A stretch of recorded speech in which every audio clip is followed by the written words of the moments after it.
High বন্ধুরা, এখন বাজে হচ্ছে ভোর 4টা আর আমরা সারা রাত গাড়িতে ছিলাম।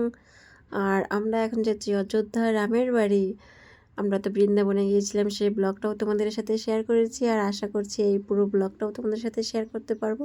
যেহেতু কোনো জায়গায় মোবাইল অ্যালাউ করে না, তবু চেষ্টা করবো তোমাদের এটা সবটা দেখাতে। তো তোমরা আমার পুরো ব্লগটা দেখতে থাকো। তো এখন বাজে হচ্ছে ভোর 4টা আর আমরা এখন প্রায় অযোধ্যার কাছাকাছি চলে এসেছি। তো চলো দেখি কি কি আছে। চারিদিকে দেখতে পাচ্ছ ভোর হয়ে এসেছে আর ভোরের আলোটাও তোমাদের সাথে শেয়ার করব। এত সুন্দর লাগবে, সূর্যটা উঠতে খুব দারুণ লাগে। তো আমি এর আগেও অনেকবার যখন আমি রাস্তায় চলেছি, তো সারা রাত ভর ভর আমরা গাড়িতে ছিলাম, তখন দেখতে পেরেছি সূর্য ওঠাটা দারুণ লাগে দেখতে। এটাও তোমাদের সাথে শেয়ার করব। তো চলো তোমরা দেখতে থাকো।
ভিডিও করিস না কোথায় এক মতো হলি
রাম মন্দিরের ভিডিও অ্যালাউ না হয়ে যাবে না না বুঝে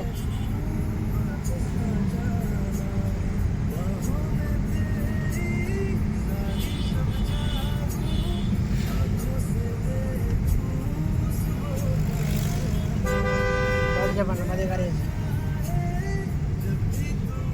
রাস্তা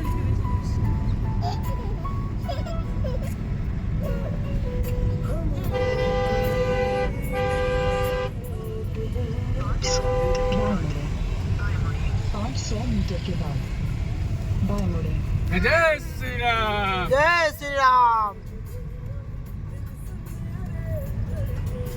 किसी ने तो क्या बोला ना हाँ बेटी बोले जय श्री राम जय श्री राम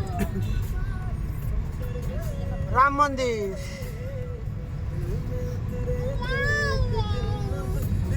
जय श्री राम बोलो जय श्री राम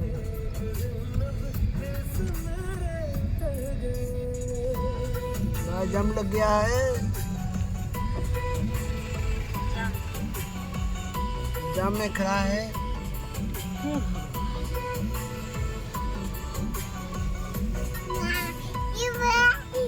আমরা পৌঁছিয়ে গিয়েছি আর পৌঁছিয়ে চলে গেছি আমরা স্নান করতে সারোঘাট। তো ওইদিকে সারোঘাটে সবাই স্নান করছে আর আমরা এখানে বোটে চড়েছি সবাই মিলে, বাচ্চা কাচ্চা সবাইকে নিয়ে। ভয় লাগছে একটু, যেহেতু বাচ্চাগুলো আছে, কিন্তু বোটে চড়ে ওরাও খুব খুশি হয়েছে, চুপচাপ বসে আছে। আর দেখতে পাচ্ছ চারিদিকে খুবই সুন্দর দেখতে, দারুণ লাগছে। আর হ্যাঁ, আমাদের বোটের সাথে সাথে ডলফিনও গিয়েছিল। আমি দেখতেই পারিনি, যখন বোটের থেকে নেমেছি তখন দেখছি, সেটা তোমাদের সাথে শেয়ার করতে পারলাম না যেহেতু আমার হাতে তখন মোবাইলটা ছিল না। কিন্তু দারুণ লাগছে বোটে চড়ে। পুরো সারোঘাটটা আমরা দেখব ঘুরে ঘুরে। কতজন বলে এটা সারোজিনী, যাই হোক অনেক অনেক নাম বলে, কিন্তু আমি যেহেতু জানি না, যতটুকু জানি এতটুকু বলেছি। তারপরে আমরা চলে আসি সীতার বাড়ি। মা সীতার বাড়ি দেখো কত সুন্দর দেখতে। আর এত ভিড়, মানে ঠিক মতন আমি ভিডিওটাও করতে পারছি না, কিন্তু তবু চেষ্টা করেছি যতটা তোমাদেরকে দেখাতে। ভিতরে মোবাইল অ্যালাউড ছিল না, সেই জন্য আমি ভিতরে নিয়ে যেতে পারিনি। তো বাইরের দিকটাই তোমাদেরকে দেখাচ্ছি, দারুণ লাগছে। আর এত পরিবার মতো নিয়ে গিয়েছে, এত ভিড় দেখতেই পাচ্ছ। তারপরে চলে আসি ফাইনালি আমরা রামের বাড়ি। ওয়াও, রামের বাড়ি এসে খুবই ভালো লাগছে। চলে এসেছি আমরা রামের বাড়ি। তো দেখতেই পাচ্ছ রাম মন্দির, দারুণ লাগছে, দারুণ, খুবই সুন্দর লাগছে। এদিকে যাচ্ছি আমরা সবাই লাইন। আর মোবাইলটা যেহেতু আমার কাছে ছিল না, সেই জন্য ভিডিওটা একটু 19-20 হয়েছে। যাই হোক, আশা করছি তোমাদের একটু ভালোই লাগবে। রাম মন্দির যাও।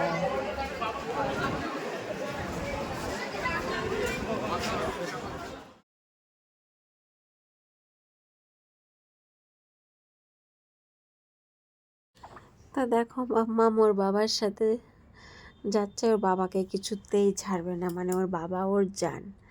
মা না হলেও চলবে, কিন্তু বাবাকে ওকে লাগবেই। সবাই আমরা যাচ্ছি লাইন ধরে ধরে। আর এতটাই ভিড় ছিল, অসাধারণ ভিড়। আর আমরা যেয়ে দেখি যে রাম মন্দির এখনও কমপ্লিট হয়নি, রামকে অন্য জায়গায় রেখেছে। তো এদিকে আমরা সবাই পিছন পিছন আসছি। খুব আনন্দ লাগছে রামের বাড়িতে এসে, মনটা একদম শান্তি হয়েছে। আর রামকে দেখেছে ওই মন্দিরটাতে, এখানে রাম রয়েছে। রামের মন্দিরের কাজ এখনও হচ্ছে। আর তবুও এত মানুষ এসেছে রাম মন্দিরে, অনেক মানুষ, মানে কোটি কোটি মানুষ এসেছে। সব জায়গায় ভিড়, কোথাও একদম মানে খালি নেই যে মানুষ নেই, সব জায়গায়। আর রাম মন্দির এত সুন্দর দেখতে, এত সুন্দর, মানে এখনও কমপ্লিট হয়নি তাতেই এত সুন্দর দেখতে। আর যখন আরও মন্দিরটা একদম কমপ্লিট হবে তখন কত দারুণ লাগবে দেখতে। তো যেহেতু আমরা রাম মন্দিরে এসেছি আর এতটা লাইন, এত ভিড়, আমরা রামকে কিছুতেই দেখতে পারলাম না। মনটা খুব খারাপ হয়ে গেছে। আমরা যেহেতু রামকে এত দূর এসেছি রামকে দেখার জন্য, আর রামকে দেখতে পারলাম না, সেই জন্য মনটা খুবই খারাপ হয়ে গেছে। আশা করছি আবার আসবো। এখন যেহেতু রামকে দেখতে পারলাম না, কিন্তু ইচ্ছা আছে আমি আবার আসবো রামের মন্দিরে, রামকে দেখতে, রামের বাড়িতে। যাই হোক বন্ধুরা, তো দেখো এদিকে মামার কোলে চলে এসেছে। মনটা আমার একদম অফ হয়ে গেছে মুড, যে আমি রামকেই দেখতে পারলাম না। এত দূরে এসে আমি যেহেতু রামকে দেখতে এসেছি, রামকেই দেখতে পারলাম না, মনটা খুবই খারাপ। প্রচুর লাইন, এত লাইন যে কোটি কোটি মানুষ দাঁড়িয়েছে লাইনে। যাওয়া, এত ছোট ছোট বাচ্চা নিয়ে যাওয়া একদম অসম্ভব ব্যাপার। যাই হোক, তোমাদের সাথে আর কিছুই শেয়ার করতে পারলাম না বন্ধুরা। যা কিছু ছিল প্রতিটা জিনিসই তোমাদেরকে দেখালাম, কিন্তু রামকে দেখাতে পারলাম না। তো আজকের ব্লগটা আমি এখানেই শেষ করছি।